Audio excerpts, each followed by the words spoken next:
welcome to Cooking with Sylv Mac. Today I am making some greens. One, because my brother Kevin is in town and he's actually filming me. Hello. Kev Mac. Hello.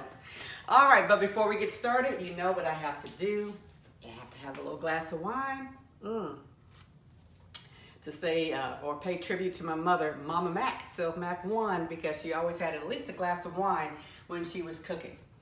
So let me tell you a little bit about my greens. We are doing greens right now, and I've got two different types. I've got collard greens and some mustard greens. Now, my Aunt Minnie, who was like a phenomenal cook, and when she died, what was she, Kevin, she died at 97? 97. She was 97 years old when she passed away.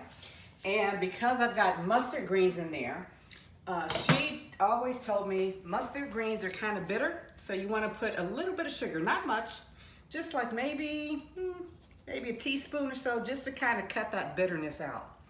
I also have two ham hocks in here that have been cooking, and the ham hocks cooked first for about maybe an hour and a half, 2 hours, and then I put in my greens and the onions, and I'm letting it cook down.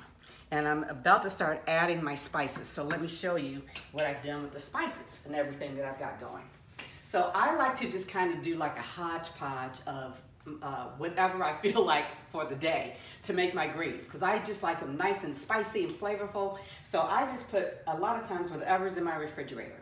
So I've got a little bit of chicken stock. Show this, Kev, come on over here.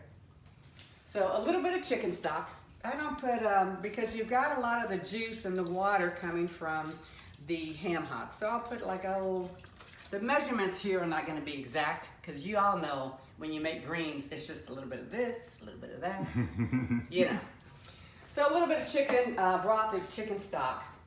I also like to put beer in my greens, and I like to put a good beer in my greens. So just a little bit.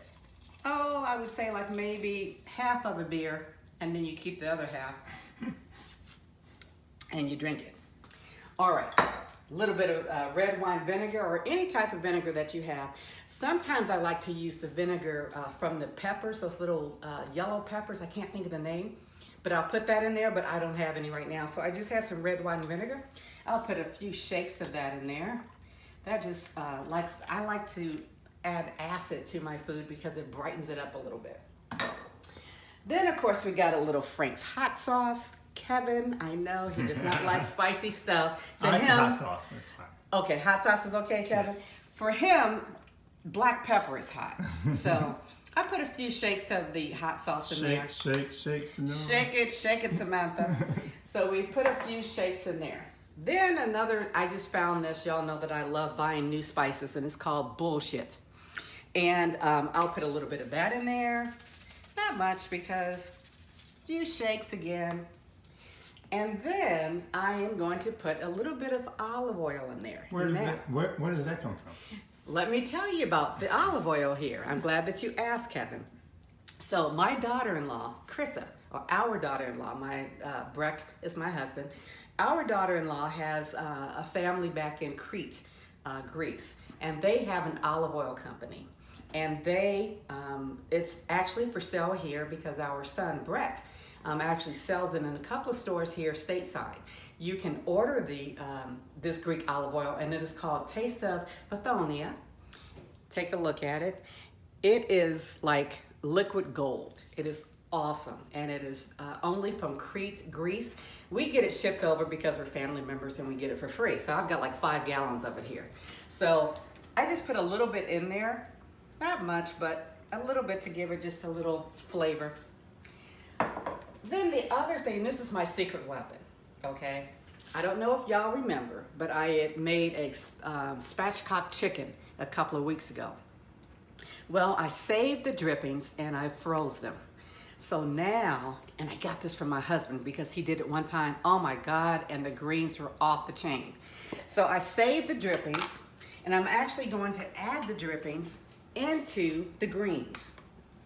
And it just gives it that chickeny flavor, because we took the whole chicken and I roasted it in the oven, and I just saved some of those drippings, and I'm telling you, baby, once you put this in here, it puts it over the top. Thanks, babe, for giving me this idea.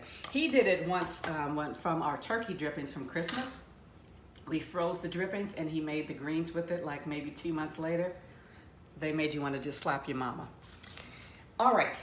The other things that I like to put in there is I put a whole onion that I've already chopped up and put in. I've got about maybe 4 cloves of fresh garlic. I like fresh garlic and not necessarily the garlic powder. And y'all know I put jalapenos in everything, so I chopped up a jalapeno and I'm gonna put that in there too. So I'm gonna cook all of this down. Of course, y'all know it takes a couple hours for greens to get nice and tender. And then we will serve it. Where you going, Kevin? He's just doing a roll. Okay, I'm liking this. Anyway, we're making dinner tonight. We're gonna actually have lobster, steak, greens, and should I do the salmon? Yes. I'll do some salmon too. Anyway, check out the recipes. Don't forget to subscribe to my channel, Cooking with Sylv Mac.